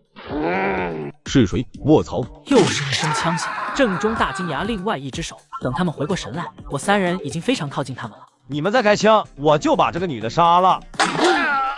我不是来救人的，所以不要想着威胁我。那你二话不说就动手，是什么意思？你们谁去过香县？你问这个干什么？又是一声枪响，击中大金牙的一条腿。谈话的节奏只有我能够掌握。我不想浪费子弹，我问你们答，不回答，下一枪我杀人。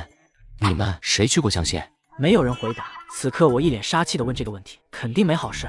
我们这些人都去过香县。大金牙等人纷纷一脸怒视着说话男子。那你们去过香县河巷路栀子花园小区吗？我不知道你说的在哪里，我们去了很多地方。旁边有一座8层古塔，我记得好像是有这么一座塔，应该是去过。见赵大炮眼中迸发的杀机，男子紧忙说道：我和他，我们是后面加入这个团队的，我有家人在他们手里，我们是被迫加入的，但是没有干过那些不好的事。然后呢？你的意思是他们干过什么坏事？是的，他们肆无忌惮的杀人、抢劫、强奸妇女，但是这些我们都没参与，我们在团队地位很低，都是当着搬运工的职责。放屁！你们也参与了，当初就是你第一个说爽的。大金牙怨恨至极，想着死也要拉齐垫背。对，你们也参与了。张强没有受到这些人的影响。我们只是一部分人，总部在市里面有200多号人，枪械不多。第一次是见张老大拿着，这一次是看到他带着。另外，当初去过香县的人，除了我们，还有一部分人没来，还在总部。接着把总部位置、布局等信息非常具体、详细的讲了出来。他都是骗你们的，他就是想骗你们过去，把你们一网打尽。那你来说说，这个那个去香县的不是我们，是他们2个还有其他人。看着他胡编乱造，我没了耐心。不好意思，刚手滑了，你继续讲。要不你讲讲？让我说，我说了又怎么样？反正你又不会放过我们，我就是喜欢虐杀他们。可惜了那几个香县2中的小娘们啊，死得太惨了。还有那个开车的男人，被我骗下车直接宰了。教育他什么叫做漠视。我还记得有一对年纪大的夫妻，那个瘸腿老头还用身体挡我的刀子，就是想保护他妻子来着，可真感动。一边的赵大炮听到瘸腿老头的时候，瞬间暴怒：你把他拉到一边，慢慢虐杀，一枪太便宜他了。赵大炮点了点头，用变态的手法对待变态是最好的解决办法。拖死狗一样，把禽兽绑在树上，割断了手筋脚筋，然后一刀一刀划下去，力道控制得很精准，不让其那么快死去。把你知道的继续说出来。张强继续说着，但是旁边有人却站不住了，几人相互对视一眼，仿佛下定了什么决心。快跑！几个男人分散开，朝宋敏那个方向跑去。宋敏等人见人冲过来，刚想要阻止，背后就传来几声枪响，杨天龙2人开枪击杀了跑在前面的2人。兄弟们，反正是死路一条，跟他们拼了！伴随着一阵枪响，这些男人倒了一地，全部没有了气息。一时间，场面变得异常安静，禽兽微弱的哀嚎声显得尤为明显。杀了吧，还有罪魁祸首等着我们去杀。处理掉禽兽，我看向宋敏，又看了看刘老师。这里面的物资是你们谁发现的？宋敏摇了摇头，是我和刘老师他们发现的。之后那帮人就来了，开始抢我们的东西。感谢你救了我们，那个房间的物资是我们发现的。为了感谢你，我们愿意拿出1/3的物资给你。我点了点头，这份物资我拿得心安理得。也非常感谢你们，物资也分1/3给你们。刘老师，这是我姐。然后看向宋敏身后这些以前的熟悉的员工，这些都是我姐。小齐，你个臭小子，现在已经是男子汉了。众人开始寒暄。几分钟后，刘老师，你们愿意加入我们吗？刘老师看了看几个学生，愿意，我们愿意加入你们。宋敏笑了，随即让人开始搬运东西。这一次谢谢你们了。打了几次交道，对这群女人我非常认可。南边郊外2公里有一栋楼，还有一个院子，挺适合你们作为庇护所。这个地方离基地不远，宋敏等人也算是信得过，以后遇到问题时可以相互照应。丧尸潮过后，寻找物资的途中，无意间再次救下了宋敏。南边郊外2公里有一栋楼，还有一个院子，挺适合你们作为庇护所。半小时后，带着众人来到了县城郊区。这边原本是工业厂，末世到来后人迹罕见，你们对这地方感觉如何？很感谢你，我们都很满意。接下来就我们自己搬吧。那栋楼应该不错，不过入住前先搜寻一下有没有丧尸。我走了。我没有杀张强二人，一是他们没有伤害过赵大炮的家人，二是之后去市中心报仇还用得上二人。小琪，赶紧搬东西，待会儿晚了，丧尸就出来了。姐，我啥时候才能和他们一样强？我想加入他们，加入他们不会再受欺负。他们其实人挺好的。我也想过这个问题，但是人家没开口啊，我看不透他们。但现在也挺好的，起码我们应该是朋友吧。另一边，回到基地，将事情跟大家讲了一遍。你的意思是，接下来你们要去市中心吗？大炮加入基地有段时间了，他把我们当家人，我们也要帮他。好，你决定了，那我们都支持你，但一定要注意安全。放心好了，如果我动手，那就有100%的把握可以解决。转眼末世已经爆发将近2个月了，现如今已经3月份了。找到爷爷，商量了开垦梯田、种植粮食等问题，接着来到关押张强二人的房间。你们每次回去会有看守人员吗？有的，不过只有在门口有2个人。有枪吗？没有，在总部那边，我只有在张老大手里看到过枪。每次进入有检查吗？没有，那边管理比较混乱。之前马警官在的时候还是比较井井有条的。你为什么要告诉我这些？我早就想逃走了，但是我的家人在他们手里，我跑不了。我想借用你的力量杀了他们，我才有机会救出我家人。这个男人倒是实在，直接把话说清楚了。我喜欢这样识趣的人。到时候你带着我们过去，把门骗开。你们打算什么时候动手？我们几天都不回去，总部那边就会意识到出了问题。很快。第2天，集结好人员，一路向北，前往市中心。快要到达的时候，突然看到一群人，有男有女。他们是你们的人？他们不是和我们一起的，属于另外一个势力的。为什么之前不告诉我？我以为这不重要，而且你也没问市里面有没有其他势力啊。我有些无语，现在情况有些超乎预料，我不喜欢突然的事情，一刀扎进了张强的腿。把你知道的所有事情告诉我，如果再出现类似这样的事情，我杀了你。市里面一共有2个势力，一个是你刚才看到的，差不多300多号人，主要负责人是张主任和钟警官。根据我的了解，他们的枪械应该也不多。我现在这个势力200多号人，原本是马警官负责，本来想和张主任那边合并，但是马警官一次外出被丧尸咬了，后来就被张老大接管了。还有什么？你还没说完。2个势力没有过太大的冲突，私底下可能会有些摩擦，大的层面还是保持着克制的。但是我怀疑马警官的死可能是张老大策划的。虽然有突发情况，但是咱们火力有压倒性优势。今天只做一件事，杀了那些杂碎，帮大炮报仇。所有人燃起斗志，找到荣耀大厦对面那栋楼，爬到了7楼。别一下子全都过去，注意隐蔽，不要被别人发现我们在这。我拿出望远镜观察，在一个房间看到了3个人。张老大是不是那个脸色黝黑的家伙？对，就是他。后面的那2个人是他拜把子兄弟。昨天你说除了大金牙他们去了乡县，还有哪些人？你都记得吗？我记得，主要都是张老大以前手底下那些人。我没再多问，宁可错杀，不可放过。末世中的人没有好坏之分。大家先吃点东西，一会儿趁那边中午吃饭的时候，咱们发起攻击。为了给好兄弟报杀父之仇，我带领基地最强小队，全副武装，偷袭敌方200多人大本营。接上集。我带着张强来到荣耀大厦，打算骗开守卫。谢哥、王哥，我们回来了，麻烦开下门吗？咋就你先回来了？金哥他们呢？他们在那边遇到点好玩的东西，乐不思蜀了。你懂的。有这好事，特么的，早知道和他们一起去了。你也不是第一次出去，规矩你知道的吧？懂的。这是我另外孝敬你的，待会儿车后面东西您可以挑挑看，不过不要太明显。金哥他们点过了，有数的。男子看到是2条烟，瞬间眼睛一亮，赶紧拿出钥匙把铁门打开。刚拿到烟，还没来得及高兴，就被我一刀贯穿心脏。老王，我的那一份你可不能少了我的。没有听到回应，察觉到有些不对劲，可是已经晚了。赵大炮悄无声息地来到他身后，一刀封喉。张强看着狠辣的手段，有些头皮发麻。要不要在后面留2个人？不用，我们人本来就不多，现在就更不要分散了。走吧，带路，擒贼先擒王，直接去找张老大。此时正是中午，张老大这帮人都在一个大房间里吃午饭。你们5个人在门口守着，任何人出来直接杀了。好，你就放心吧。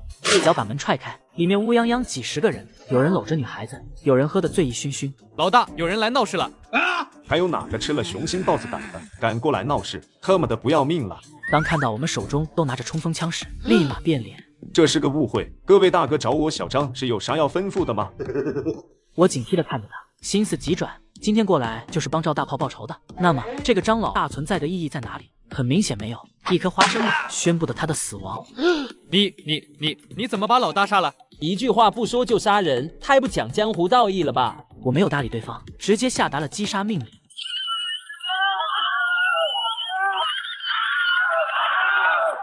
去过乡县的，你看看还漏了谁？张强上前查看，1分钟后，应该还差了2个人，不知道哪里去了。这时，丁九等人抓回一个逃出去的男子。林总，你看下这个人如何处理？那谁？这个人去过乡县吗？他去过。你这么吃里扒外，你肯定一枪解决。此时有很多人被枪声吸引了过来，看到张老大等人被杀，不仅没害怕，反而有一些兴奋。张强此时看向一个方向，一个中年妇女带着一个男孩。你老婆儿子？是的。找到最后一个人，放你走。这时大门拉闸的声音传来，4个人正往门外跑去。他们4个也是张老大的人，其中有一个就是去过乡县的人。兄弟们，走了！林铁兴奋地跑出来。大哥，我发现了好东西，几架大型的无人机。东西待会儿再搬，现在先追人。此时逃出去的4人已经跑到解放城，也就是张主任那边的收容所。他们打算直接投靠张主任，把祸水东引。兄弟，我们是张老大手底下的人，我们被一群暴徒袭击了，快通知张主任，对方扬言下一个目标就是你们。此时我们的车也开了过来，看到我们手持冲锋枪，几人脸色大变，直接敲响了警戒铃。片刻后，出来几个身穿制服的人。那个白衬衫的就是张主任吗？就是他，后面几个人以前也是官府的，现在这边主要就是他管事。他们在乡县杀了我兄弟家人，抢夺东西，杀人偿命，你们确定要护着他们吗？诸位朋友，有事情好商量啊！现在都这情况了，我们所有的人类应该团结起来，一起对抗丧尸啊！不要互相斗争了。最后说一遍，他们是张老大的人，你们确定要保他们吗？最后说一遍，他们是张老大的人，你们确定要保他们吗？张主任，你不能赶我们走啊，他会杀了我们的。是啊，你答应过收留我们的，不能见死不救。这几个蠢货到哪里惹来这么个杀手啊？张主任不再说话，身后一直看不惯张老大的吕队长走上前。快点出去！早就说过，你们这些人会有报应的。 4人见到吕队长拿枪，眼中闪过绝望，根本不给他们说话的机会。刚走出来，直接 KK 击杀。张主任脸色有些难看，在自家大门口，想保的人直接被人杀了，自己连个屁都不敢放。这几位朋友，我以前也当过兵，都是战友。现在末世来了，大家应该团结一致，这样力量才会大。你们愿意加入我们吗？加入你们一起过苦日子吗？我摇了摇头，直接拒绝了他们。上一世我也曾加入过一些团体。 刚开始还好，到了后面也是会分3、6、9等的。最后我还是决定做一条孤狼。此时解放城中，一个中年男人正发着高烧，陷入昏迷的状态，身上还有刀伤。旁边一个妇女正在照看着他。当初要是听小雨的话，早点回来就好了。谁想到这暴雨之后会发生这种事情？妹夫丧命了，你也受了这么重的伤。这2人正是原本在北方的二舅和二舅妈。 走，回玉姑台，把能用的物资都带回去。车辆启动，刚起步没多远，迎面走来一帮人，像是刚搜寻物资回来。隐约间，好像听到有人在喊我：“小雨，小雨，我是小姨。”我顺着声音看去，果然是已经多年未见的小姨。大表哥，我是小石啊。二舅人呢？还有舅妈他们呢？我爸他回来的时候，为了保护我们，被一个人捅到胸口了，没有消炎药，也没有医生，现在昏迷不醒。 他现在在哪里呢？你现在带我过去。小池指着解放城的方向，我们就住在那里。当时我们回到市里，本想直接去找你们的，但是二哥伤势严重，无法继续赶路，只好暂时在这里落脚了。好，我们去把二舅接走。冯组长，我那个先走了哈。张主任看着我们又回来了，心中有些忐忑。我有些家人在里面，请让我进去把他们接出来。看来我们还是有缘分，我也算是救了你家人。 小姨闻言，脸色微微一变。几分钟后，来到一处破烂不堪的房屋，身后的张主任脸色难看。我明明说的要公平公正，房子那么多，为什么给他们安排在这边？走进一间房，看到屋内2人。二舅妈，我是小雨啊。看到了熟悉的面孔，二舅妈一瞬间泪如雨下。我走上前，检查了二舅的情况。姨父他们人呢？他在回来的途中，为了抵抗丧尸，让我们先走，被丧尸咬了。 09，你们先把我二舅抬到车上，然后直接去玉姑台那边把东西搬走，待会和我们会合后直接走，要快。其余人拿起武器，防范着周围这些人，毕竟是在人家大本营。小姨，我们也走吧。小雨，你还记得小时候总来家里找你玩的那个小邋遢吗？记得，怎么他也在？ 多亏了他，我们之所以能进来，就是因为他拿了一些食物，交换了我们进来的机会。这里的规定，收集到的物资90%都要上交，要不是小邋遢他帮我们，可能日子比现在还要难过。闻言，我意味深长地看了一眼张主任。这其中肯定有误会，我明文规定过，任何人物资都是3期分成，搜查的物资只需要上缴30%，剩下的都属于自己。我没有说话，这种事情见过太多了，上面有政策，下面实行的人早就扭曲的不成样子了。跟着小姨往旁边房子走去，远远就听到叫骂声。姓吴的，我告诉你，今天你这个消炎药不换也得给我换。紧接着，一只鞋子直接飞了出来，不偏不倚拍在了张主任脸上。谁呀？这是谁干的？想要继续发火，但是看到我正在似笑非笑的看着他，我真是太倒霉了。不过这鞋子也不应该乱扔啊。此时，房间里走出一个少女。雨子，嘿嘿，小邋遢，不要叫我小邋遢，叫我邋遢大王。行，邋遢大王，这段时间多亏你照顾我小姨他们了，不算个事。我要把我二舅带走，他现在受伤严重，你愿意跟我一起来吗？我那边有红烧肘子，还有炸带鱼。那还说啥？咱现在就走。我们就先走了。真不加入我们了？或者咱们合作也行啊。嘿嘿，再说吧。然后朝着吕队长善意的点了点头。再会。全球爆发丧尸病毒，西地全民皆兵，每天派出一个小队出门搜寻各种生活所需的物资。这天由我带队来到了加油站，准备抽出地下的石油。宇哥，有人开车过来了，你们小心。好的，你们继续观察，不要被发现。把这个油口关上，然后赶紧撤。大哥，咱们那个油罐车咋办？暂时不管它，先看看这帮人什么来路。刚躲起来，就听到一阵刹车声，紧接着传来一阵对话。真父，我们在这里加油。这人说完后，却没有迎来回答。大炮，他们在干啥呢？咋一下子就不说话了？他们在跪着，就挺突然的，然后双手捧着空气，低头不语。2分钟后，又传来了声音：愿主教我们脱离凶恶。随之而来的是一阵此起彼伏的呼喊声。是某种教会的，估计是那种把自己神化成救世主的一个类型。根据真父指引，北方那边有一个团体会接纳任何人，我们就去那边吧。真父永生。又是一阵狂热的崇拜声。大哥，我忍不了了，我想弄死他们。那些救世军，我们明明是为了他们好，他们为什么要一直追着我们？救世军有些耳熟，重生前听人提起过这个组织。真父，那个油罐车里竟然还有油。那就把油罐车直接开走吧。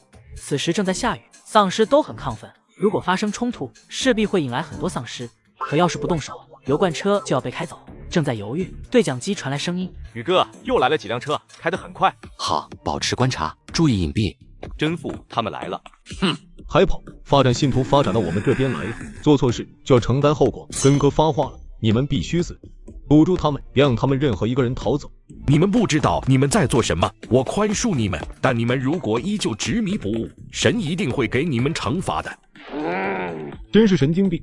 两方的战况呈现一边倒的态势，这帮人明显组织纪律高很多，杀起人来根本没有手软。组长，丧尸过来了，看样子不少。晦气，把那个真父的头砍下来，带给根哥。快，赶紧离开这里！我心中也有些烦躁，出来弄个油，能遇到这破事，看他们两边斗一斗倒也无所谓。但是现在动静太大，把丧尸都给吸引过来了。走，去后面那个房子，先躲一下。虽然有枪，但是在末世中，如果不是必要，尽量多一事不如少一事。小毛，你们队负责开个口子。那个人点了点头，看起来似乎不太情愿。快冲出去！雨天丧尸聚集的腐败，后面的车直接被丧尸包围，接着发出惨叫声。组长，小龙他们没跟上来。不管他们了，赶紧走，不然继续留在这就是喂丧尸。另一辆车上，车窗在丧尸的冲击下被打破了。你怎么了？怎么脸色一下子这么苍白，还流了这么多汗水？没事，就是刚才被吓到了。男子注意到玻璃上有一些鲜血。不对，你是不是被咬了？他手臂被咬了。下去，下车，快，别逼我！将受伤男子派下车，没有任何人，几辆车迅速逃离。待会等丧尸少一些，我们就下去，然后把今天要干的活做完。大哥，我带了无人机，还有喇叭。行，那你准备一下，待会儿直接把丧尸引到一边，我们把那个油抽出来。不到1分钟，无人机升空，接着一阵熟悉的声音传了出来。小铁，你把丧尸引到更远点的地方，我们准备出来了。好的，大哥，我这无人机最多只能飞1个小时，咱们尽快。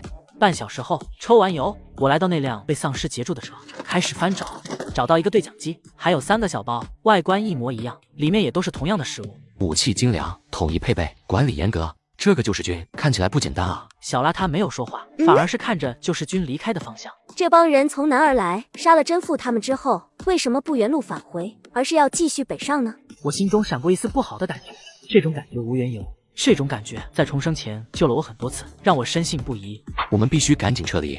末日爆发已经半年，在得知救世军的存在后，我下令基地所有人员暂时不要外出。谁知救世军竟找到了宋敏。听说你们这边还有个市里是吗？还挺有实力，而且跟你们关系很好。你告诉我他们在哪里，我保证不为难你们。说话的正是加油站遇到的那伙救世军的前组长。我不知道他们在哪里，我们与他们接触的也不多，好像在北边的市里面吧。前组长没有太多的纠缠。之前和你说的那个条件考虑的怎么样？我们是比较讲道理的，充分考虑到你们的实际能力，才会定下来这样一个标准。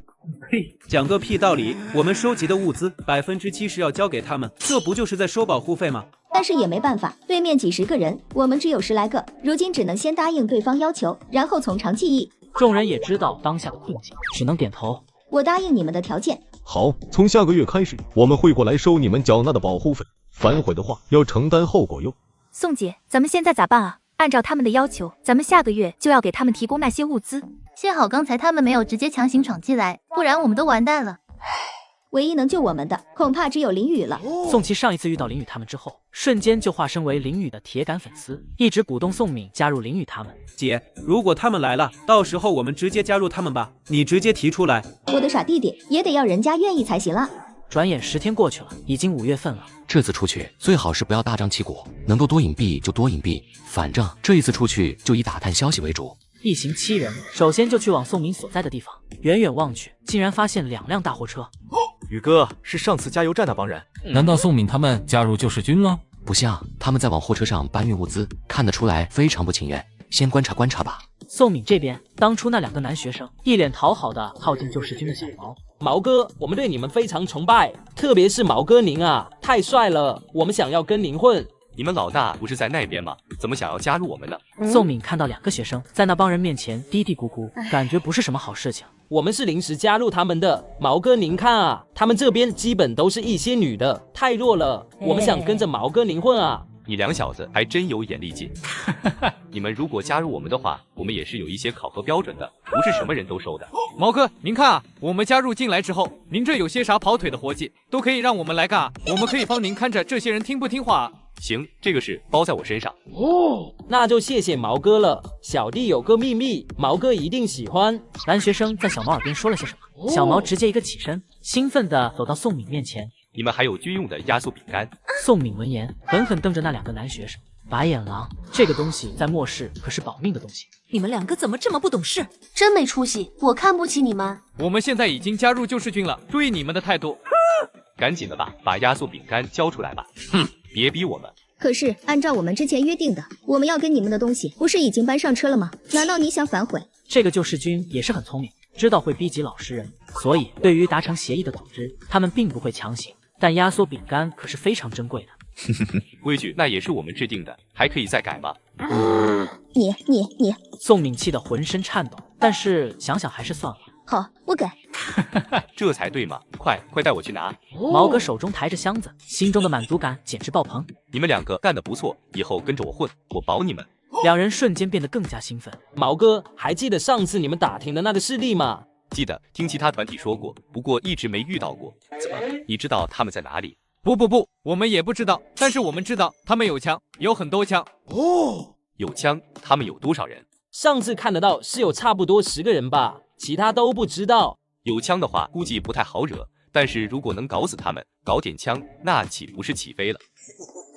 见东西收拾的差不多了。 走，撤退。看着离去的救世军，目前不清楚他们的实力，我没有贸然动手，带着几人缓缓往宋敏那个方向走去。为了协助我对抗救世军，宋敏身受重伤，我把他带回基地救治，也收下了这个打过数次交道的女子。你们还好吧？刚才那帮救世军，他们来你这边是要干什么？最近发生了什么事情？ 我们还行，救世军他们来这边之后，杀了一个团体的所有人，逼着我们要按时给他们上交食物，如果不听话的话，就会被杀。还有，他们刚才一直在问你们在哪里，你知道的，我们的确不知道，所以我们什么都没说。但是那2个男学生已经投靠了他们，另外还把你们有枪的事情和他们说了。我一听到这里，心中咯噔一下，看来和这个救世军是不能善了了。还有其他的事情吗？救世军他们现在去哪了？他们去县城里面去收取其他团队的保护费了。他们每次过来都是从那条路过来的。我深吸一口气，既然来了，还打我的主意，就别想走了。需不需要帮忙？好，你们跟我们一起来，到时候我们安排一下。宋敏原以为我会拒绝，没想到直接答应了。行，我们听你指挥。我也有自己的考虑，宋敏不会有问题，但是他手下的人可说不准，让他们在外围堵着，这样就不存在通风报信的可能性了。众人花了极短的时间制定了一个方案，一切准备妥当，就等着救世军等人的到来。话说毛哥一帮人到了县城中心之后，陆续收了2个团队的保护费，一路上畅快至极，一个能打的都没有。毛哥威武，刚才收拾那个刺头的时候，简直不要太帅。又要路过那群小娘皮的地盘了。哼，要不是老大定下规矩，老子说啥都把他们收了，让弟兄们尝尝鲜。是啊，每次看到那些女人，我都心痒痒。正说着话，突然几声枪声传来，几辆车的司机连同轮胎被同一时间打爆。我们几人迅速冲了过去，将几辆车围住。你们知道自己在做什么吗？我们是救世军，你们敢伏击我们救世军，我们老大不会放过你们的。另一边，宋明等人在这已经等了很久了，突然看到2个男人跑了过来，一箭射中男人的小腿，然后拿刀拦着2人的去路。特么的，是你们！你们竟然敢对我们动手！哼，动手又如何？没有废话，4个女人拿刀冲了进去，2个男人也是生猛，尽管受伤了，但丝毫没有惧色。片刻后结束战斗，2人身中数刀，而宋敏这边均已重伤倒地。放手！不放，要死一起死！男人慌了，因为他看到赵大炮拿着枪正往这边赶来，一刀直接捅到宋敏的背上，可宋敏还是死死抱住他的腿，正想再补一刀，一声枪响打中了他的眉心。宋姐，宋姐，宋姐，你怎么这么傻啊？为什么非要抱住他的腿，不让他跑啊？看到宋敏背上致命的刀伤，赵大炮心中百感交集。记得他第一次见到宋敏的时候，像是一个疯子，后面见到他勇敢带领着这些女孩子反抗求存，没想到现在竟然能够为了拦住这个男人而这么舍命。别哭了，没死呢，赶紧堵住伤口，去车那边包扎处理一下。另一边，战斗结束，地面躺了10几具尸体。小雨，这边还有个活的。这活一是，咱们是不是个误会啊？这个先留着，拉回基地审问。那这2个学生呢？怎么处理？求求你们放过我们吧，我们还是孩子啊！也一起带回去，一会儿交给宋敏他们。